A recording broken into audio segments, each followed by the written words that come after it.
Hi, everybody. I'm Dave Rothenberg, and this is Dave Rothenberg's Giants Obsession. Well, we joke around, but we're serious now today. A lot for us to do on the show today. We have a really fun show planned out for you guys. The trade deadline, we're past that. We'll get into that in just a moment. Let me kind of set the scene, as we always do on the Wednesday, the fantasy waiver wire pickups. I got some good ones for you today. I've given you some good ones this season, and I think that will continue parlay for Thursday night. Now, I know what you're saying. You're 0-2 in your parlays on Thursday night so far, and that's accurate. But it only takes one, and I believe there's a good chance this is the one. Wasn't my brainchild, but I like the idea. I think it's thought-provoking, and that is the Mount Rushmore of what? Of Bears players? Gale Sayers? Dick Butkus? No. Mike Ditka? Coach, right? No. Mount Rushmore of Chicago set movies. And I think one or two will upset you. I think others will titillate you. And I think it's a very nice Mount Rushmore. Chris Carlin, my buddy from the radio, will join us at about 1:40 today. And the thought behind that was the Bears running back, who's really playing at a very high level now, Kyle Monangai, Rutgers product. Chris Carlin, the voice of Rutgers football. Well, who better to have on to help us break that down than my buddy Chris Carlin. So we have today's a busy, jam-packed show. As always, get involved on YouTube. The chat, you throw it up there. The guys see it. They bring it to my attention. The super chat, it'll pop right up on the screen. That's the preferred method, and that helps support this show. So we start with the trade deadline. We get into the matchup with the Bears. We get into the history of the Giants going up against the Bears, the 85 game. You know what's amazing? Let you in on a little secret. All right. I was on a group chat yesterday, on a Zoom call yesterday. And the topic of conversation was Plexico Burress and his whole issue in 2008. And, people are asking questions and it's a conversation. Dave, what's wrong?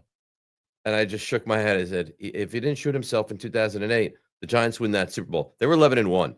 They finished 12-4. They lost at home to the Philadelphia Eagles.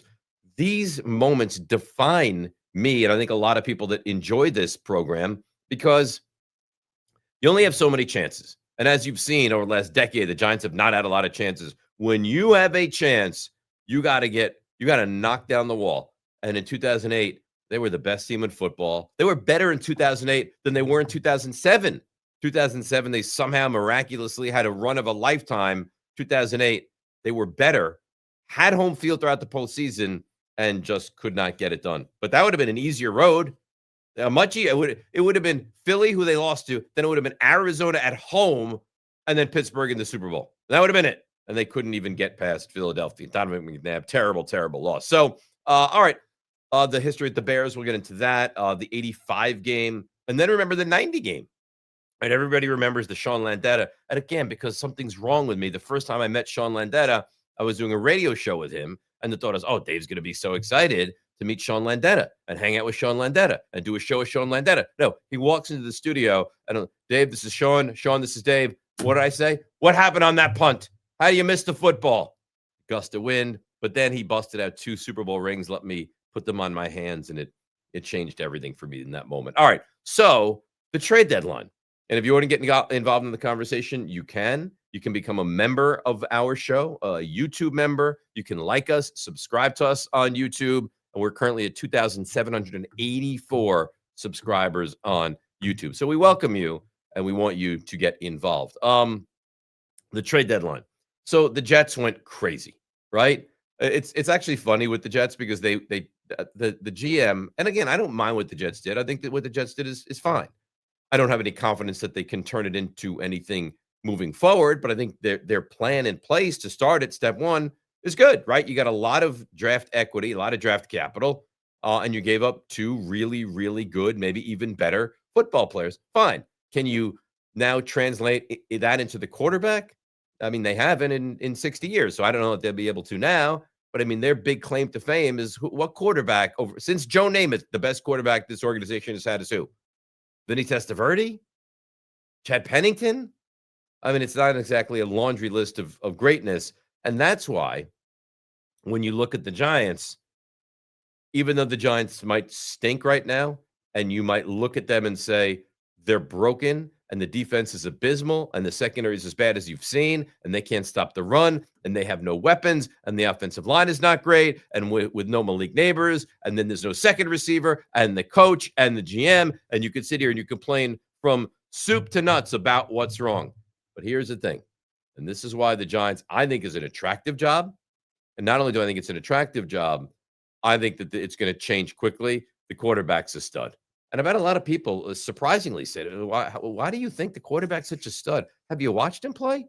Have you seen the way he carries himself? Have you seen the way he throws the football? Have you seen some of the things he does with, it doesn't look like great coaching, with not great receivers, with not a great offensive line? What happens when they actually put it together that it is a little more competent? Then what does he look like? So I want to give my take on what the Giants did, or I guess we would say in this instance, didn't do yesterday. They didn't do anything. And I had people texting me and tweeting at me and sending emails and getting in touch on the radio show and getting in touch here. How could they not do anything? Like, what a disaster. What kind of an organization does nothing? Like, are they bereft of talent? Yeah, the Giants need help all over the place. 100%, unequivocally. Couple things. Firstly, do you want two guys that are fighting for their job in a massive way, right? And we talked to Pat Leonard the other day. He said, Dable, probably not going to be back. Shane may be back, but it's uncertain. Do you want guys that they're fighting for dear life to keep their jobs, to be making trades? Like, it almost seems like an edict should come down from the top. You're not allowed to make trades. Because why? Because why? And I've heard a lot of, well, you want to see the quarterback progress and mature his rookie year. I'm seeing that. I'm seeing the quarterback play at a very high level. I'm seeing the quarterback play at a very high level with no weapons. So if I add Jacoby Myers, I know everyone, the pipe dream was, you got to add Jalen Waddle. It's a second-round pick for Jalen Waddle. Well, A, fine. B, Miami didn't want to trade Jalen Waddle. And C, I don't want to give up a second-round pick to rent him for this year and then I guess move forward with him. But that I can address that this all season. I can always turn back to Miami, who's going to have a new GM moving forward at the end of the season, and say, all right, let's revisit this. We want Jalen Waddle. Why does it have to be now? Because you need to see the maturation process. You already know that the kid is good. You know that the kid is really, really good. So I heard a lot of people, and more people than not, and we can get into it. We could throw a poll up on here. Nico, do me a favor. Can you throw a poll up on this right now? I know you're struggling. Can you show me your pretty face for a moment, Nico? I know you're struggling. I know you're having neck ailments. I know that you reek like Ben Gay, which, quite frankly, I find to be somewhat of a turn on. But that's conversation for a different show, a different day. Can you throw up a poll on here where you ask the people if are they satisfied that the Giants did nothing at the trade deadline? Would you do that for me? We currently have a poll going up already. So you're one step ahead of me. What's the poll say? Can you read it verbatim to me? So what did you want at the deadline? You either stay put, trade picks for wide receiver or defensive help, or trade players for picks. So it's either add to try to make this team better, or move on from some pieces that you have on the team to try to stockpile in the future, or do nothing. Yeah, or right? do what where would you vote? We'll get to the poll results from the masses in about 10 minutes, but where would you vote on this? I would have traded players for picks, even if it's deep picks like Hyatt or Neal. Okay, so now a couple things. A, you embarrass yourself if you trade. No, I'm serious. No, you're not embarrassing yourself if you're the Giants. No, I know. And you trade Evan Neal for a 7th round pick when he was the 7th pick 2 years ago. You don't think that's embarrassing? It absolutely is embarrassing, but it's better than getting nothing for him.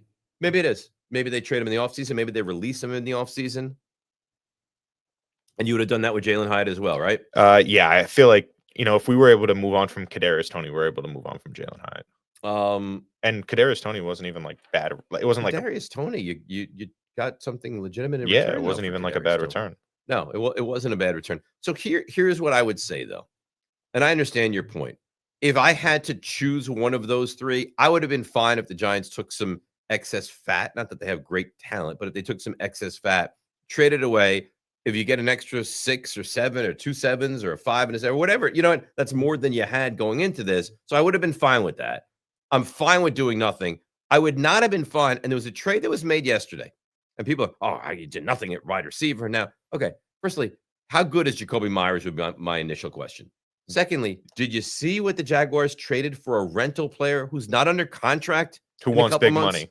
Who wants to make big money? They traded a 4th-round pick and a 6th-round pick for Jacoby Myers. Now, how would you feel right now if the Giants, who don't have a 2nd-round pick, traded a 4th-round pick and a 6th-round pick for Jacoby Myers? Would you feel good about that?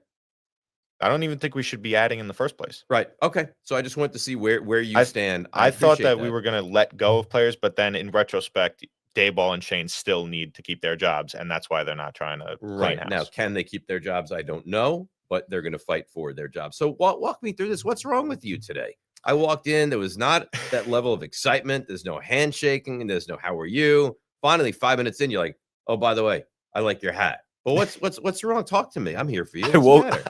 I woke up this morning. My neck is killing me. So I cannot look that way.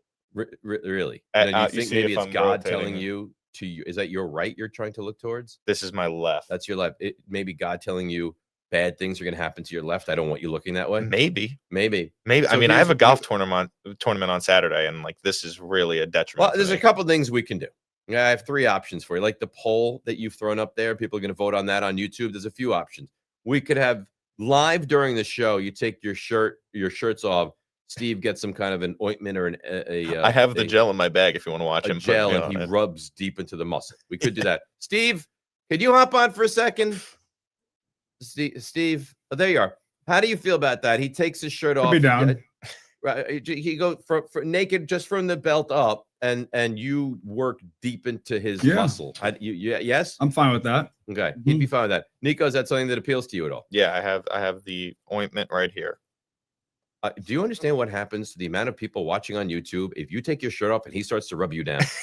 We would be stars. Forget it. You're already at the point where you're like, I don't know how many times you guys walk down the street and you're like, oh my God, there's Nico. Right? Look at that. That's Steve. Oh my God. He dresses as Elton John. That's Steve, right? But if you were to give him a rub down live on the show, I think the sky's the it would be a hit. So that's option 1. Option 2 is I do it after the show because I don't feel comfortable off camera. Member only video. I don't right. I don't feel comfortable with you either sitting on my lap or standing in front of me and me getting deep into the muscle live on the air. I don't know that I'm comfortable doing that. And I think it could also take away from my focus of doing the show. That's option 2. Option 3 is we send you for a good deep tissue massage after the show.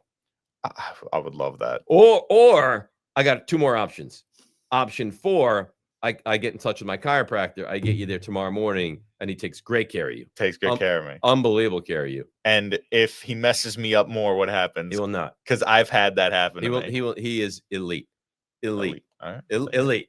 He's 10 minutes from here. I get you an appointment first thing in the morning, and away we go. Or the last thing is we do nothing. So let me run through the options again for you. This is your own poll. This is my own poll. Try to move your neck to the left again. Just show people. That's the best. That's all I got. Okay. I think I should try to move it for him. Okay. Right just now. you take his head and you if you can see, like my head's kind of at like an angle right now. Yeah. It's like kind of tilted. Again, let me give you your choices. Steve, you take your shirt off. Steve, in a non-sexual way, really rubs you down great. Mm-hmm. That's number 1.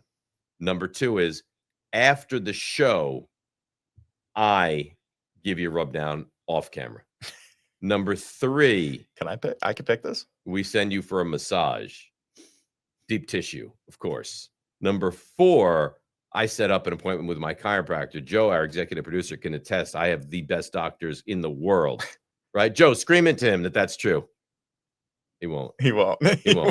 But it's 100% true. Every time he needs a doctor, a dentist, you name it, he comes to me. Or see, he said it's true. I heard him. Yeah. Number 5, we do nothing. What do you want? Can we make you rubbing me down it's crazy, into a member only video? So here's my concern. Okay, no, I'll be honest with you. Here's my concern. I have magical hands. Oh boy. Okay. No. Look at these. They're buttery soft. I can tell. Oh my God. I've never done any manual labor ever. Okay. These are the softest, most beautiful, delicate hands. It's like George in Seinfeld. Yeah. No, these are phenomenal hands, and they're great for massage. My concern is that I give you a 5-minute into the knot massage, and now you fall in love with me. Yeah. Like that's my concern, is that you now fall in love with me, or at a minimum, you start offering me large sums of money to rub you down. To rub me down. So if you want to make it a members only thing, I would do that. I would do that. Steve? I'm coarsely down. Dude, that would be fantastic. You love I this get the as a video members only. Oh my gosh. Okay. Steve's behind the camera, breathing All right, heavily. so here's what we're gonna do. Here's what we're gonna do. In front of this backdrop, right after the show, you're going to sit here. I'm going to do some deep nodding massage, and I'm gonna wow you. Okay. Can we play music? Can we play music? Yeah. What is this turning like into? central, like spa music, like This is like going to be a member. flowing This is going to be a waterfall, member only short. Right. Absolutely. We're going to do that after the show. So I'm glad that we clarified that. That's terrific. All right. Let's get back to the Giants and the trade deadline, because I kind of got off topic just a little bit there. The Giants at the trade deadline. So you had your options, and your options were make a trade to add pieces right now, trade pieces away to improve your draft equity when you get to April, or do nothing. In order, I would have preferred to trade pieces away to make yourself a little bit more liquid as you get to the trade to the draft, right? That would have been ideal if it's Evan Neal for a 6 or Jalen Hyatt for a 7, or I mean, they're useless to you right now. I mean, Hyatt, very little. It looks like he's a poor kickoff returner, and he's a poor wide receiver as well. So you would miss out on that. Or Evan Neal, who for the first time, this is big news, by the way, for Evan Neal. Let's give him a big ovation. Evan Neal was active for the first time this past week. So that's tremendous news. So my first choice would have been, let's trade these guys for something. My second choice would be, let's do nothing. And my last thing would be adding pieces. Now, the only way I would have been okay adding anything is if it was making you better this year, making you better for the future heading into next season, and you mortgage very little by doing that. But even a guy like Jacoby Myers, who's not under contract after this season, garnered a 4 and a 6. I'm sorry. I would have zero interest in doing that. But we want your take. I'm fine with what they did or didn't do. I really am. I'm fine with it. This is a bad football team, guys. Again, we had the thought it could be bad. It started out slow. Russell Wilson was really, really bad outside the first 4 quarters against Dallas, right? 4 quarters, Dallas, terrific. Overtime, turned back into Russell Wilson. And every time he stepped in for a moment with Jackson Dart going into the blue tent or coming off or getting looked at, he looks like he doesn't belong in the NFL, right? So you had a bad football team with a bad quarterback. And by the way, Dable Shane have to take some responsibility for bringing in Russell Wilson and thinking it was going to look any semblance better. So it didn't, it wouldn't, it shouldn't. And then the rookie trots onto the field and he plays at a very high level against the Chargers, and you win that game. And then he goes out there and he beats the Eagles, and you feel great about things. And then it's the Broncos game and the collapse and all that went along with that. But this was never going to be a good football team. Now, did I think this would be a 4-13 football team? No. I thought they might be a little better than that. But the schedule and the lack of talent and the injuries have added up to the fact this is going to be another bad football team. So own it. Own it. The one thing, and you hate to like defend Brian Dable because I think most of us would like him to be removed from his job at the end of the year. The one thing, the only thing that you realistically needed as a fan of this team was to get through this season and ask the question, do we have the quarterback?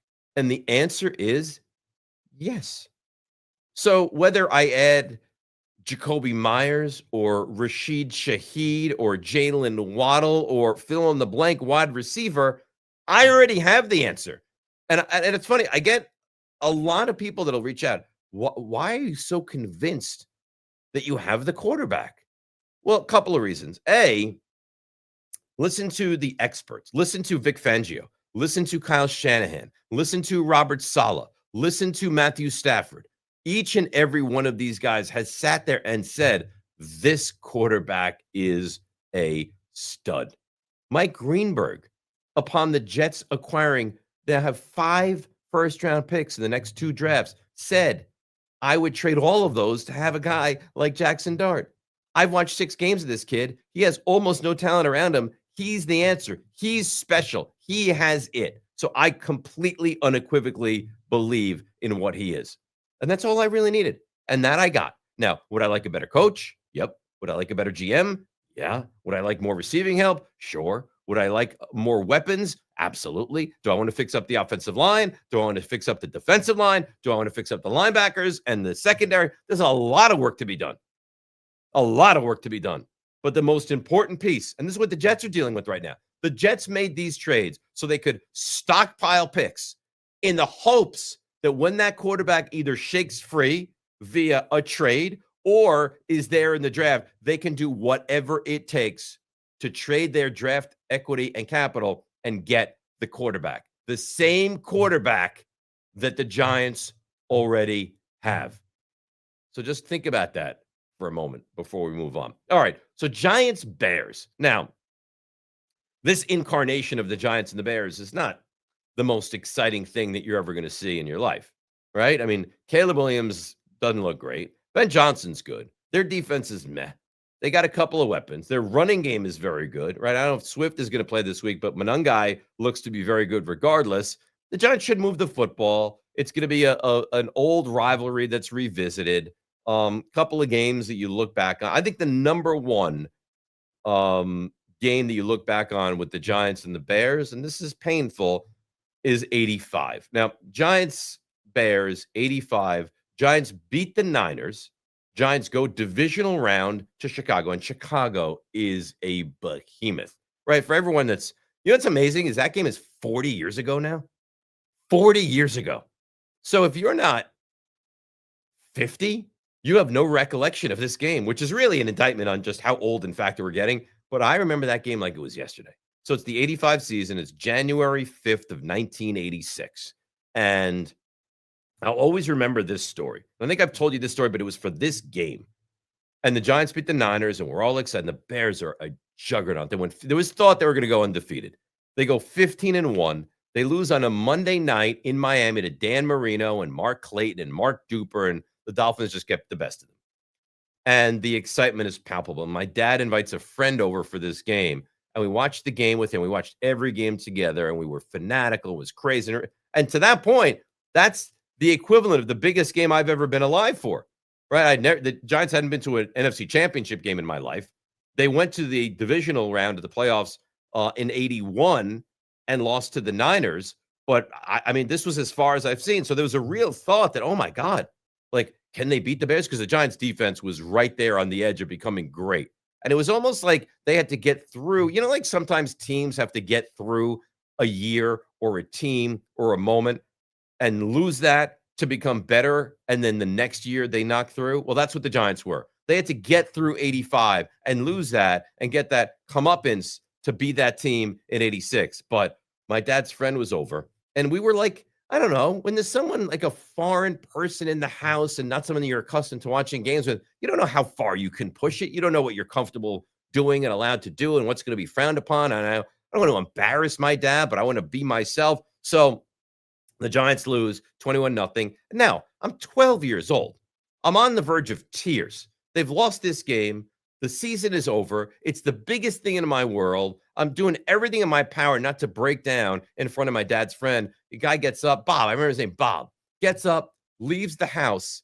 My dad closes the door, comes back in the den, turns to me and goes, well, that's never happening again. And I thought, oh no, what did I do? I said, what do you mean, Dad? He goes, we're never having someone in the house that's not me or you. And that was it. We never, ever watched a game with anybody before. But that game in 86, the Giants came out and they looked good. They were going toe-to-toe with Chicago, back and forth, punt, windy day. I think with the wind chill, it was like a -7. It was a frigid day, whipping off the lake in Chicago's Soldier Field. And I think at that time, now Soldier Field is currently grass, but I think at that time it was AstroTurf. It was freezing. I don't think it was much different than the game that Coughlin's face almost ripped off in Green Bay, if you remember that one.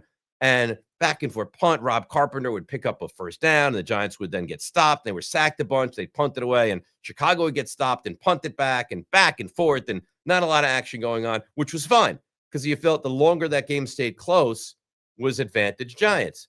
And the Giants line up to punt it from like the 7-yard line. Sean Landeta, who was a wonderful kicker. And I always remember single bar on the face mask punter. And he fields the ball, snap to him, great snap, lines up to kick it, goes to kick it, and misses it.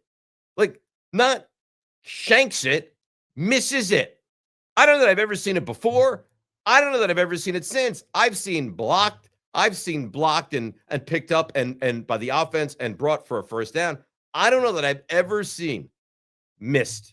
And David Carlson, who's a big fan, who sent me a really nice email last night, has become our newest YouTube member. So, David, welcome. And you're going to get to see me rub down Nico in the private chat a little bit later. So, misses the punt. I think it was Sean Gale, I think, picks it up, takes it in for a touchdown, 7-0, and that was it. It was still 7-0 at halftime. Like, the Giants defense played at a very high level. Bears hit on a couple of plays in the third quarter, and 21-0 is your final score. So that's my most vivid, disappointing memory. And then in 1990, and I remember this as well, we're in Florida visiting family in Miami, and we had to watch the game at my grandmother's apartment on Collins Avenue in Miami Beach.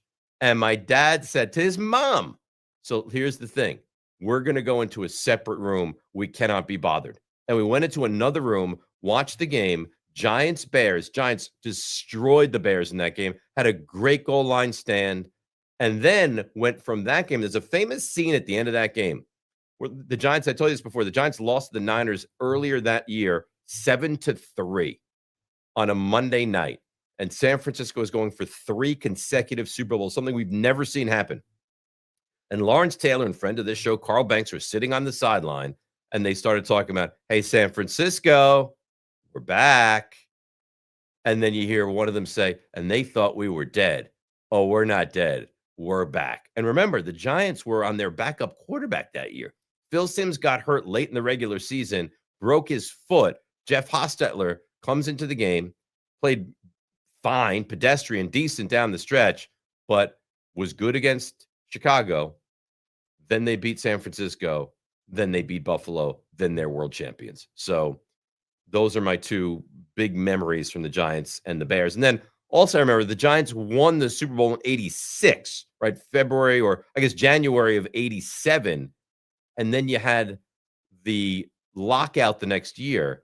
But before you had the lockout, you had the last 2 NFL Super Bowl champions playing in week 1 in the week 1 of 87, September of 87 in Chicago. They didn't do it where the Super Bowl champion gets the home game, and the Giants got bludgeoned. I mean, absolutely bludgeoned in that game. So that was very distressing. But that's kind of the memory of the Chicago Bears and the New York Giants. All right, Nico, now that I've educated you on Giants-Bears history and given you a little insight, let me bring you back, and you can throw some of the comments and questions that we have so far in the YouTube chat. Yeah. Let's see what we got here. Mike S9D. Gruden head coach and McDaniel as OC is my choice. Not sure about DC at the moment. Yeah. So here's the thing. McDaniel, why would Josh McDaniel? Oh, is he saying Mike McDaniel or Josh McDaniel? I think he means Mike. Mike McDaniel. Yeah, I like Mike McDaniel. I think he's smart. I think he's as a head coach, clearly it's not right. It doesn't work. But as an assistant coach, offensive mind, I think that's fine. I just don't know that Gruden is going to be kind of allowed back in NFL circles. And I don't mean allowed. I just don't know that the owners are going to turn their heads and say all these emails, and I know that's still ongoing, that we're going to look to the side and let him back. And especially the Giants of all teams. Like, the Giants are so conservative. It's hard to imagine that they're going to say, yeah, you know what, we'll bring in John Gruden to coach this team, even though he's got a maelstrom of things going on along the side. So, I mean, I in a perfect world, like if there was no baggage, Gruden and McDaniel or Gruden and McDaniels, I would love it. But I don't think that you're going to see that. What else you got, Nico? This is from Jason Cerrone. Yo, I'm convinced also, but this kid is getting sick of his receivers dropping everything. All right. Well, I'm welcome to the big boy world. I mean, this is what happens. It happens all the time to good quarterbacks. And he might be getting sick of it, but he doesn't show anybody up. He plays with a reckless abandon that actually he really probably should calm down with a little bit. He's playing at a very high level. He's insanely athletic. He buys time as well as any quarterback you've seen. The one thing that we have to do, and we've talked about this a bunch, is he's got to figure out a way to dial it back. Like, you cannot continue to put your quarterback in harm's way. Not that they put him in harm's way, but a little bit of what Dable does annoys me. Like the other day, you're down, was it 34-17? And you're doing, like designed quarterback sweeps with him. Like it makes been a classic sense. for 3 years. With Daniel Jones, the same thing. 4 years. Daniel Jones, the same thing. Those design QB runs, some of them he just got blown up. Right. Well, the thing with Daniel, first of all, Daniel is a lot bigger. Second of all, when you started to do it, Daniel Jones towards the end, you're like, all right, what do I care anyway? Like, you're at the end and this kid's not going to be here. This is the beginning. Even if Dable thinks to himself, you know what, they're going to let me go. I don't know what his thought is about whether I'm going to be here or not, but at least for the sake of the kid, like, what does it matter if the Giants lose 34-17 or 34-24? It really makes no difference. Do you think that Jackson Dart is a more athletic? I think he's a more athletic player than Daniel Jones, but obviously a lot smaller. Daniel Jones still. Daniel Jones. I will say this though: Daniel Jones is sneaky athletic. Like he is. He has like kind of a goofy athletic run a little bit, and he had that fall down when that long rush touchdown. But that's irrelevant. I mean, they scored a touchdown that drive, and listen, it happens to the best of them. The greatest athletes have moments where they're not at their best. He's really athletic. He was a big time basketball player, AAU basketball player. He played for Jay Billis down in the Charlotte area. He's really athletic. He's a big kid, really athletic. So don't sleep on that. I would say that Dart is maybe a little more athletic, but it doesn't matter unless you are like Lamar Jackson, where you're so shifty that you can avoid punishment. No, I don't want to see it. Look at what Dan Quinn did the other night. This buffoon put the franchise quarterback down 38-7 in harm's way because he's running him at the goal line. Well, now the guy's probably going to be out for the rest of the season. He's definitely going to be out. That was a gruesome zero injury. cents. Less than 0 cents. You have a commodity. You have a treasure. Do not mess around with it. Nico, what else do you have? We have one from Hot Dogs 101. Nice. These are all new people, which is nice. Yeah. A proven head coach will do just fine with the Giants. They don't need Dayball. 2-7 for a third straight season and a rough 4 games coming up against playoff contenders. Right. So what do the Giants have? It's this game, then it's the Packers, then it's the Lions, and then it's the Patriots on the road on a Monday night. Yeah. You very well might be looking at 2-11, which is shocking. And then it doesn't get a lot easier from that. So then you have 4 more. Then you have what? The Raiders, the Vikings, the Cowboys, the Commanders. I mean, you realistically could be looking at a much better, but still a 3-win team when you go into the offseason. And you have the quarterback, but you need a whole heck of a lot. And there's no way that John Mara can sit there with Dable and Shane and go, all right, you know what, guys, clearly we're heading in the right direction. I'm going to bring you back. I can't even envision that happens. Anything else, Nico? Yeah, one more from member JJ Roth. Hey, Dave, in case you missed it, Giants legend Tom Coughlin is a semifinalist for the 2026 Hall of Fame. Well-deserved to the man who brought Big Blue 2 rings. All right, so a couple things on that. There is no way that Tom Coughlin should not be in the Hall of Fame. No, he won.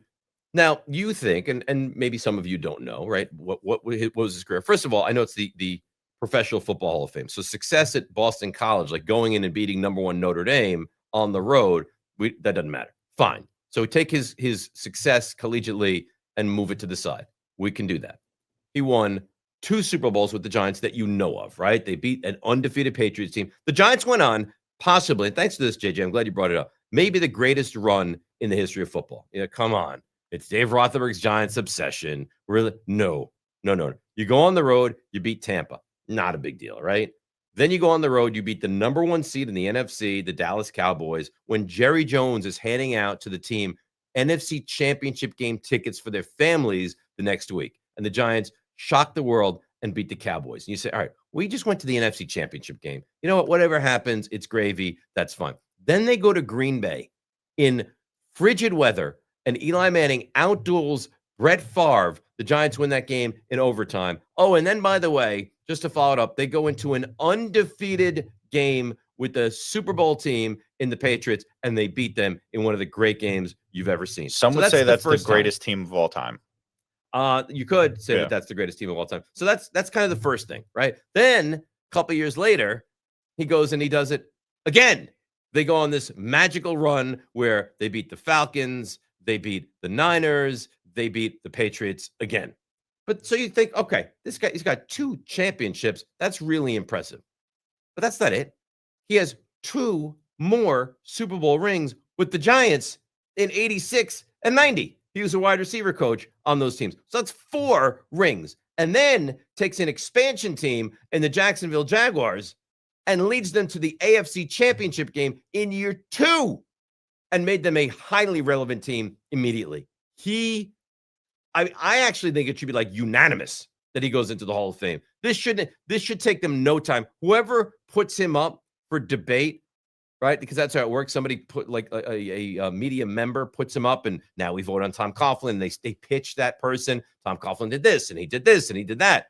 It shouldn't even be a debate. They should go around the circle, and everyone should vote in the affirmative. He is clearly a Hall of Famer. We also have Chris Carlin here. My buddy Chris Carlin. Yes, he is. Oh, that's nice. So why don't you pass the baton over to the great Chris Carlin, who I believe is pulled over onto the side of the road for this hit, which we greatly appreciate. That's a face that only a mother could love. Good afternoon to the one and only Chris Carlin. Hi, Chris. How are you?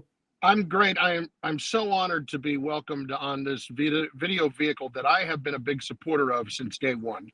The Dave Rothenberg's Giants Obsession. You know, I'm a loyal watcher. So here we are. I know you are. I appreciate it. And I also know that the goal is for maybe you to launch something like this on your own. And in any way that I could possibly help with that would be terrific as well. I'd love to see that. I would just like some more money. Let's put it down to what it is. I would like money no matter how I can get it. And if it's doing this, hey, yeah, let's go. So where are you pulled over? Like, you're not in danger, are you?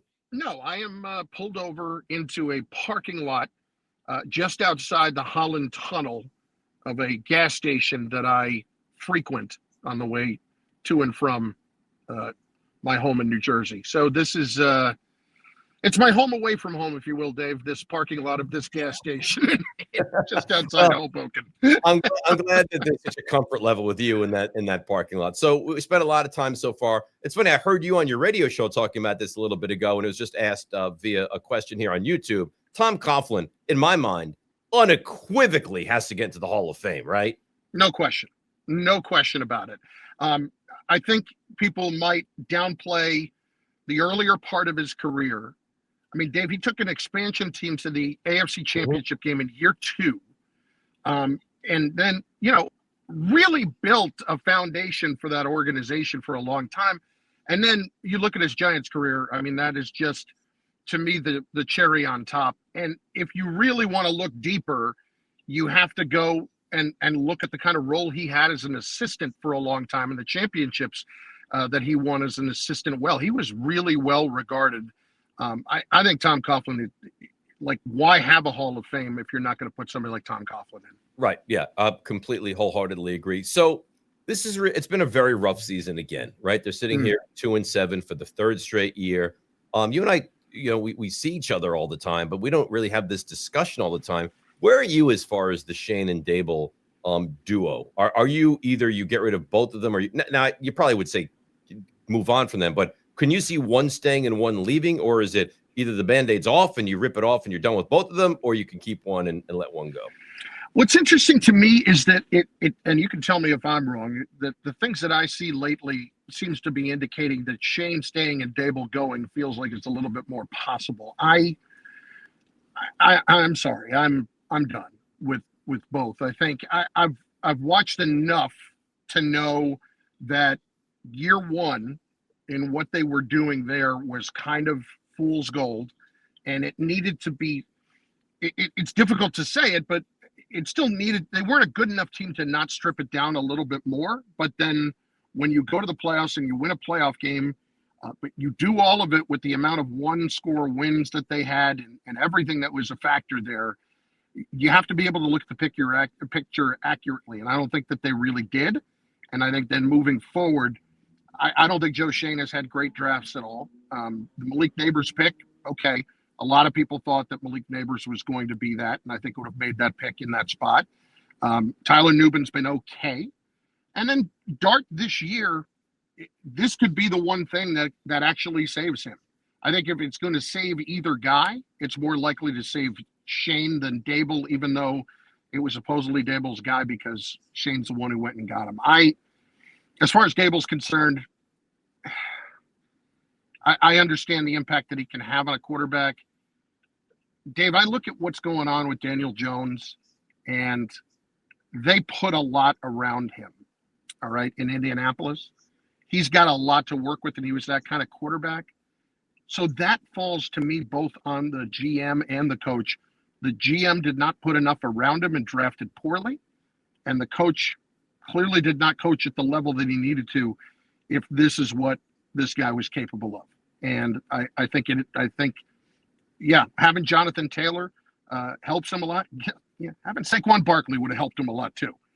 And I'm somebody that I understand why they let him go. I just didn't think the money was so prohibitive that should have happened. So anyway, it's Darius long Slayton story. what it is, Chris. Darius Slayton is making that money. That's And it's absurd. Yeah. And it's absurd that Darius Slayton is making that money. Darius Slayton is a nice fourth receiver on a team. That's what he is. Yeah. So does it make, because I've said this and be like, wait, hang on a second. You're uncertain about Shane. It feels like, I agree with you. It feels like Dable is probably going to go before Shane would. So then do I need it to fall apart? Like, if I want to clean house and be done with Shane, isn't it in my best interest for the Giants? Because I know I have the quarterback. I believe in him. You're not going to convince me off of that. But doesn't it make sense for the Giants then to go 3-14, lose all these games against good teams anyway? And then it's like, well, Mr. Mara then has no choice but to clean house? I personally still don't think it's a lock that Shane stays if they won 6 games, 5 games, something like that. I don't believe that yet. I'm just going based on kind of the talk you hear a little bit at the moment. They may not have made this decision yet, but to me, there's no decision to make, especially after I watched what happened last week. Like, that kind of put me over the edge. I'll tell you the other thing that is driving me nuts too right now is as much as I love Dart, they are not doing anything to protect him from himself. It's terrible. And Dave, he's out there initiating contact. And I don't mean to completely change the topic here, but like whatever the message is about protecting yourself is not getting through right now. I love Dart. I think he could be a good quarterback in the league. I don't know yet if he'll be great. And the only reason, Dave, that I'm skeptical about it is the health. That's it, period. Yeah. I totally agree with you. And I actually think it's now at the point where the coach, but here's where you have the issue, because the coach is fighting for his job. So is he going to go out there and tell the quarterback, tone it down a little bit? Probably not, but he should. Like, any responsible adult would sit there and say, if you play, like, there's no reason he's in the game down 17 the other day, running quarterback sweeps against the Niners. Like, if you're going to play like that, I can't play you. I have to look out for next week and 5 weeks and 7 weeks. You are right. There is no way he's going to make the rest of the season. He'll never make it. Yeah, and I had no problem with him still being in the game the other day, because 3 scores, 5 minutes, okay, it's still there, kind of. But there was a play in the first half where he's running, and play had broken down, and he had made a nice play to pick up the first down, but he's running out of bounds. And you can see the Niners defenders pulling up, concerned about getting a penalty if they hit him near the sideline, and he leaned in with his shoulder and initiated contact. What are we doing? What are we doing at that point? To me, that's inexcusable on Dart's part and on the coaching staff's part. If the coach is that concerned about his job and he is just sitting there, let's call it what it is, in that press conference, he's kissing his fanny. I mean, everybody else he's giving one-word answers to. It comes to Dart, he's great, he's a competitor, he's everything. You know, it's like enough. It's awkward. It's like he's not supposed, like, you're the coach, you're the teacher. Act like it. You shouldn't be, like, getting down at the level of the students. Like, you're at a different level. You're the teacher of this classroom. Act like it. And he just continues to make himself look, I don't know what, awkward. I guess. I didn't get your take on it. Did it feel awkward to you when he so definitively said he is the leader of this football team? Yeah, it felt awkward. Felt that way to me too. It's strange when you're peeking into the blue tent, when you're saying, oh, I would have taken a timeout if it meant that I could have had him back in the game. Like, all of this is very, very strange. Like, the hugs that you give him all the time, it's just it's very off-putting to have a head coach who's supposed to be a leader of men acting like that for a rookie quarterback. I only want to ask you one more because I really appreciate the time, and I know that you pulled over, so I want to let you go. But that's the Bears and what they present, and specifically the running back, who I know you called the time at Rutgers. I liked him coming into the draft. Was a 7th-round pick. I think it's a massive steal. Swift has been out, so he had a massive game last week against Cincinnati. Monangai's a really good player, isn't he? Yeah, I think he is. I really do. He's a guy that went to Don Bosco in New Jersey, which is a powerhouse, as we know. And Kyle is somebody that has earned every bit of it, and he's just a tough runner, Dave. He's small. I think the thing that really impresses me the most about him and watching him the last few years, he's 5'9", and he's going to be 210 pounds, 220 pounds, something like that. But he will absolutely steamroll anybody that comes in on pass protection. He's very good at that. On the Bears overall, I had them in Vegas a few weeks ago on ESPN radio. I thought that they were a team that's just still finding its way. I think this is still very much a game the Giants could actually win, but I don't feel like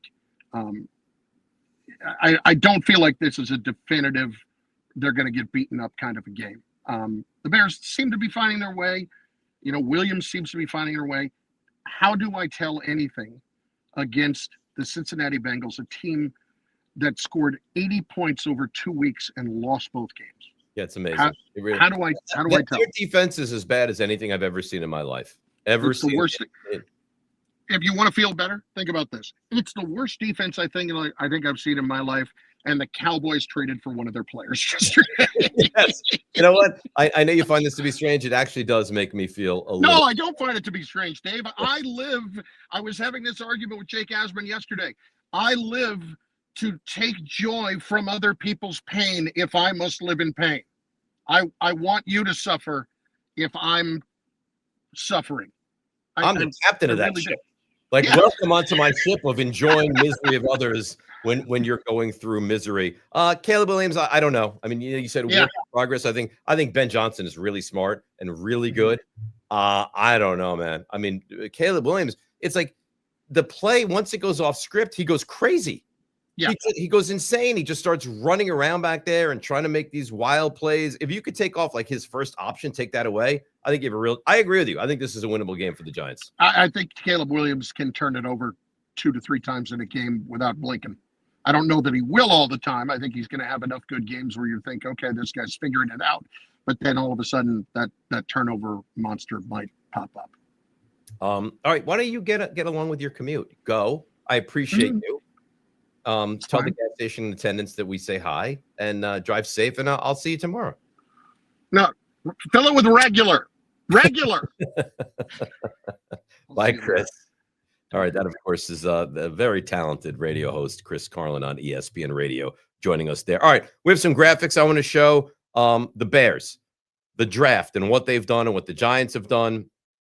We can throw those up right now over the last couple of drafts. So here's what we have right now. The guys will throw it up in just a second. Remember, the trade was made a couple of years back where the Giants moved back and they got Kadarius Toney. But here's what the Giants and the Bears have done over the last couple of drafts. So let's go apples to apples. 2022, they get Kyle Gordon and Jaquan Brisker, a couple of defensive backs. Giants get Thibodeau, Neal, Wan'Dale Robinson, right? So Thibodeau fine, Neal no, Wan'Dale good.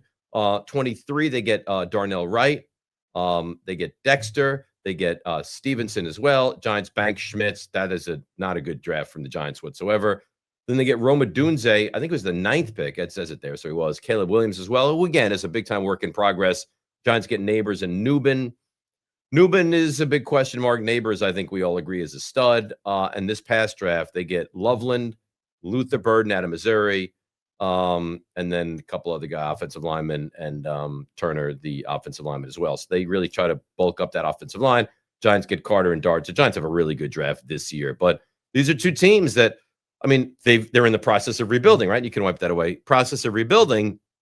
The problem is you look at the Bears, and they're way further in the process than the Giants are. And I don't think that they're that great of a talented team. I think that they went from a team that was subpar last year, and you look at them now with better coaching, because, again, Williams is not playing great. With better coaching, they find ways to win. Speaking of how they find ways to win, bring this up. The Bears' schedule so far this season and how they've had, just really good moments. So they start out 0-2. They lose to the Vikings week 1, and then they get humiliated against the Lions. The Lions game was a trap because the Lions lost week 1, came back and answered the bell in a big way after that Packers loss. Then they dismantled the Cowboys, beat the Raiders, the game that Carlin was just telling us he called, have a bye, narrowly beat Washington, beat the Saints, lose to the Ravens, and then in a wild game, beat the Bengals. So we're sitting here halfway through the season. They'll go over the threshold to get into the second half of the season after this game, and they're very much alive for a playoff spot. So it is really remarkable that we're sitting here in this team that you don't look at. I don't know, maybe I'm wrong. I don't think they're much more talented than the Giants. In fact, I mean, numbers will tell you the Bears are 3.5-point favorites in this game, which means if this is played on a neutral field, it's a 1-point game. Bears favored by 1.5, which means that they're telling you these are two very evenly matched football teams, but somehow the Bears find ways to win. And I know their schedule's been easier. They find ways to win, and the Giants, on the flip side, find ways to lose. All right, Nico, pop on. I feel like we're doing very good work so far today. Yes, we have any questions, comments from the masses? Yeah, we do. Nice. Let's see what we got here. I guess this is a question we could bring Steve on for this one. David Carlson, Nico and Steve, hope you're both doing well. Big fans of us. Curious to see how Steve feels about the Jets moves and how's he holding up. Dave, what do you think about the Jets moves? Steve, what do you think about the Jets? All right, so I'm going to predict what Steve's going to say. You ready? He loves it.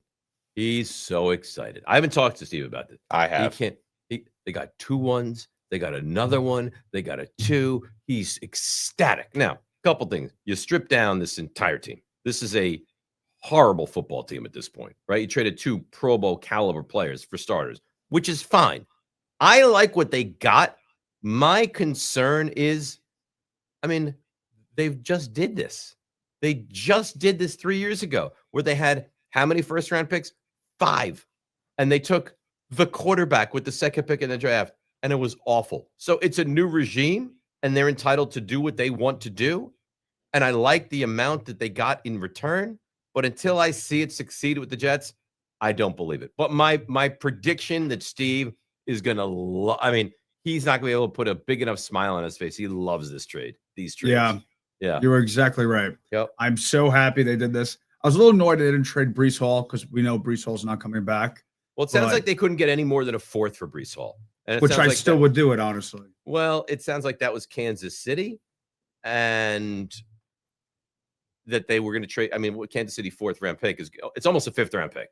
Yeah. So are you willing to do that? But I get it on their side, but I'm really happy we finally made these moves because it's just a recycle repeat. We do this all the time. So hopefully the Jets actually finally draft decently well. That's the thing. That's the rub. That's this entire thing is if they draft well, because they have a lot of draft equity now, it all comes down to one thing, Steve. And that's it. One thing. And that's the quarterback. Yeah. Do you take 5 first-round picks over the next 2 years, and at the end of that run, answer the question in the affirmative that you have the quarterback? Because if you do, you'll wind up eventually being good. And if you take another Zach Wilson or take another Sam Darnold at the time where you're not capable of developing into a really good quarterback, we're going to be back here in 4 years. You're going to say, oh, I can't believe we traded this guy and this guy and this guy for first-round picks. But you know what? This next regime is deserving of getting a chance to do this, as did the Aaron Glenn regime and as did the Robert Saleh regime. So you have to get the quarterback. And I know we have a super chat coming in from Karma right now, and this has to do with kind of what we just talked about. Should the Jets go after Mac Jones or Brock Purdy instead of a rookie quarterback? Mac Jones can have a great comeback season after spending time with Kyle Shanahan. So here's what I would say.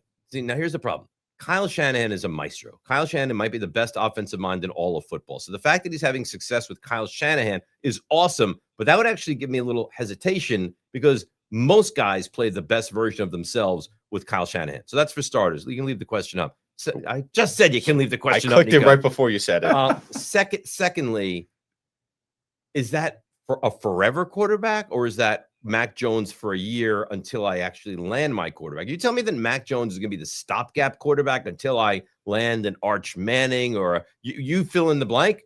I'm willing to have that conversation if they don't want to draft a quarterback in this draft. I think Brock Purdy, just the amount of money he makes, would be a longer term solution. But I'm not opposed to that. I think it's an interesting question. I think the Jets need to explore everything. Everything. I mean, if it means you have to call the Bengals and say we'll give you three ones for Joe Burrow, I mean, I would leave no stone unturned. You need a quarterback. It's a good question, and I appreciate it from Karma 11. So, Steve, I know you. I know you better than you know you. How you're going to react there? You do, Dave. As soon as it happened yesterday, we texted, and he was like, "I love it. This is fantastic." I know it. It's so. Nico's like, "This is horrible." I was like, "Dude, you guys this is what we need to do." You don't have any. You have no one left. There's but that's no one. fine. I know, but guys, I don't think it's either. I don't. It has the potential to be great if you land the quarterback, and if you don't land the quarterback, it's going to be the same song and dance of this is an inept franchise. But my thing was, we're going to have the same record anyway.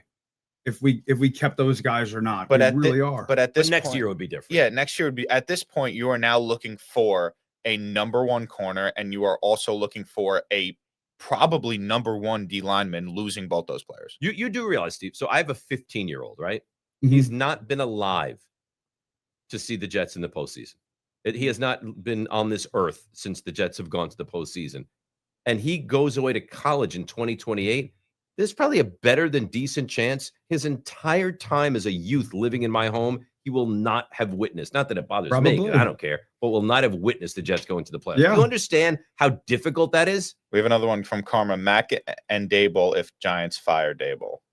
Mac and I got to tell you, if I were a Jets fan, I would welcome Brian Dable as the offensive coordinator. I'm being sincere. I mean, he's shown with Josh Allen. He showed with Daniel Jones. He showed with Jackson Dart. He can develop a quarterback. Is he head coach material? No. Is he develop a young quarterback material? I think the answer is absolutely. If you told me I get Mac Jones and Brian Dable, or a young quarterback, a rookie quarterback, and pair him with Brian Dable, I'm being honest with you. I'm not mocking you at all. I would be a big proponent of that if I were the Jets. How funny would it be if they hire him as the head coach? They're not going to do that. They're not going to move on from Aaron Glenn. Woody Johnson told you last week he hugs Aaron Glenn and gives him supportive words every single day. Yeah, they're not moving on from Aaron Glenn. Woody Johnson changed his mind like a... They're not moving on from Aaron Glenn. Do we have any more questions? Because I have more stuff to get to. That's it for right now. Okay. Bring up my my parlay for the Thursday night game. I'm excited about this. This parlay, this is going to win you good, solid money. All right. Thursday night. So what do we have? The Raiders traveled to Denver. Short week. Just played a 5-quarter game. Remember, they went all the way to the very end against the Jaguars. Lost it. Move on from Jacoby Myers. All right. Broncos money line. That's easy peasy. Mark that one away. Geno Smith under 212.5.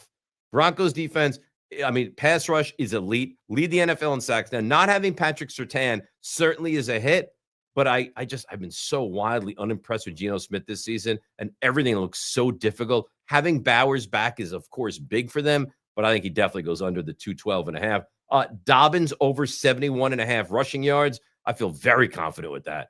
The Raiders' run defense is not good. I look for Dobbins to have 80-plus yards in this game. I like that. And then Cortland Sutton over 55.5. Raiders' defense is not good.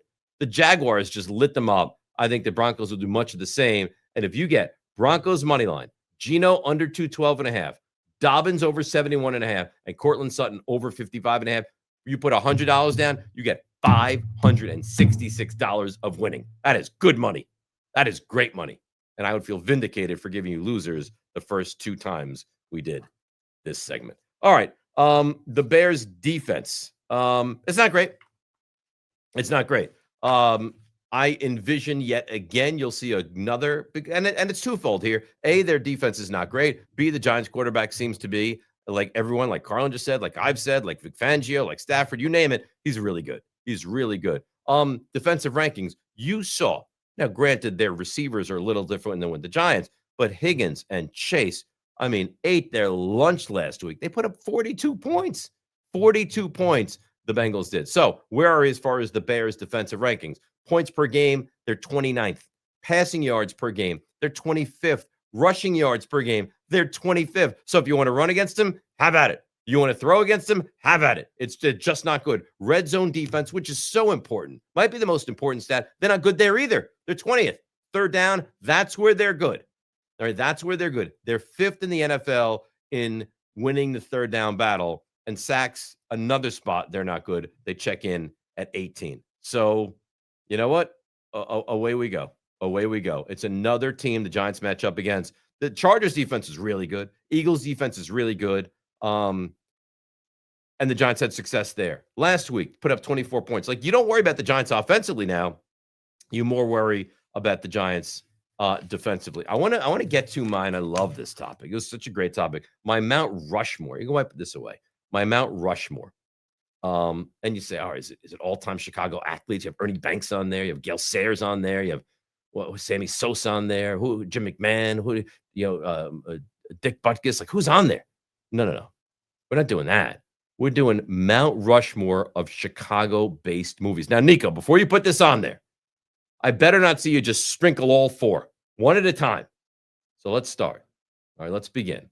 We go with the Mount Rushmore of the Chicago-based movie. This to me is this would be like in the prime slot. The Untouchables, a classic like out and about in Chicago. Kevin Costner, Sean Connery, the classic Al Capone. I mean, just a wonderful, wonderful movie set in Chicago. Clearly is a Chicago-based Mount Rushmore. I don't even think this one is up for debate. It absolutely unequivocally has to be. So that's number one. And then we throw on number two, The Fugitive. If you recall, Dr. Richard Kimball. Now, it was a TV show originally, and they made it into a movie with Harrison Ford and his wife. You know the plot. The wife is murdered all in around Chicago. He's a doctor in Chicago. It has a real Chicago theme and a Chicago feel to it. I remember like the moments in Chicago, the river when he's at the St. Patrick's Day parade is green and he's running around avoiding the police in Chicago. Dr. Richard Kimball, Fugitive, on my Mount Rushmore as well. Number three on the list here. The Blues Brothers. I mean, they traveled from Chicago. They're Chicago men, right? Aykroyd, Belushi, born, bred Chicago guys, right? What's the famous line? I don't remember the line exactly, but it's like we have a full tank of gas, a full pack of smokes. We're 219 miles from Chicago. Let's get to work. Oh, the Blues Brothers, Chicago-centric, goes in the 3 spot. And again, this is no particular order. And if it were, Untouchables would be in the prime spot. But these are all definitive Chicago films. And 4 would be About Last Night. Now, I can see where you would say, hang on a second. We got Home Alone. We've got Brian's Song. And you're picking About Last Night. Well, Belushi again, different Belushi, but Belushi again. And I would refute that with this. In Home Alone, do I get to see Demi Moore naked? And the answer is no, you don't, right? So that gives About Last Night a little push there. And they're out and about, and he meets her in Chicago. Rob Lowe, very good looking. Demi Moore, very attractive. And there's nudity. And I don't get Brian's Song. In a completely heterosexual way, I think you're a very attractive looking guy. I'll stand by it. I absolutely think that that Rob Lowe is a very attractive guy. About Last Night, for me, over Home Alone. I can hear the outcry. I know. Over Home Alone and over Brian's Song as well. Brian's Song's too sad. Like, you can't. Well, it doesn't matter if you're 10 or 20 or 50 or 80. You watch Brian's Song and you cry. I mean, the Gale Sayers, Brian Piccolo, the story is just, it's so sad that you don't want a Mount Rushmore movie just to be on sadness. You want there to be some nudity. And Demi Moore provides that nudity for us in About Last Night. So there you have it. That's my Mount Rushmore of Chicago-led movies. We got to do our fantasy pickups, and then we're going to get into the Bears offense for a moment. And then we're going to say goodbye and get you ready for Friday. So fantasy pickups, let's run through them quickly. Marcus Mariota, he's good. He's not great. He runs a little bit, passes. They need to score points because their defense isn't great. He's the guy, so you don't have to worry about him down the stretch. Daniel's probably going to be out for the season, if not for an extended period of time. I think if you have a bye week quarterback, you can start Mariota and feel pretty good about him. Devin Singletary, I wonder how much time he gets and how much time Tracy gets, because it felt like he was the more explosive running back last week and had better numbers than Tracy did. Tracy better in the passing game. Singletary may just be the better running back right now. Terrell Jennings, you might even say, Dave, who's Terrell Jennings? Let me explain. So Ramondre Stevenson is out, and it looks like he's going to be out again. So that means that Henderson, the rookie from Ohio State, becomes the bell cow back, and that means that Jennings, who, mind you, scored a touchdown last week for the Patriots, becomes kind of that goal line number 2 back. It's a good spot. If you need a running back, Terrell Jennings is a really nice play.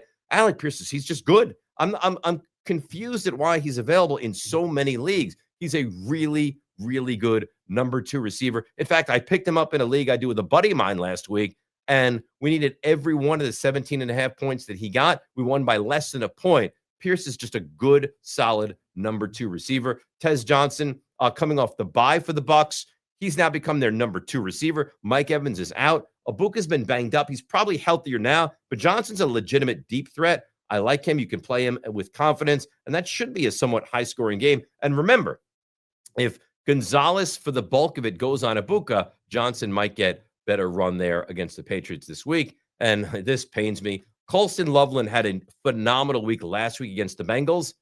Well, guess who doesn't cover the tight ends very well either? That would be your New York Football Giants. Loveland had that game-winning touchdown last week, and he just might pick up where he left off. All right, so wipe that away, guys. The Bears offense. I want to get into the Bears offense a little bit. So throw up the graphic for that one. They're okay. They're not great. They're not bad. Passing yards per game, they're right in the middle at 16. That's off the heels of a massive game last week against Cincinnati. The Giants secondary is very unimpressive as well.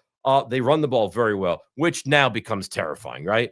So they're the number 2 rushing team in the NFL. The Giants are the worst at stopping the rush in the NFL. And whether it's Swift or Monangai, unless the Giants are focused and dedicated to stopping the run, it could be a very long day. Scoring offense, again, it's buoyed by putting up 47 last week, but you play who you play, and their scoring offense checks in at number 12. Third down, they're good here.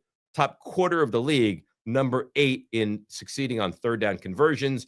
And the red zone offense, see, they're good with rushing. They're good with third down conversions. They're bad in the red zone. We talked about this.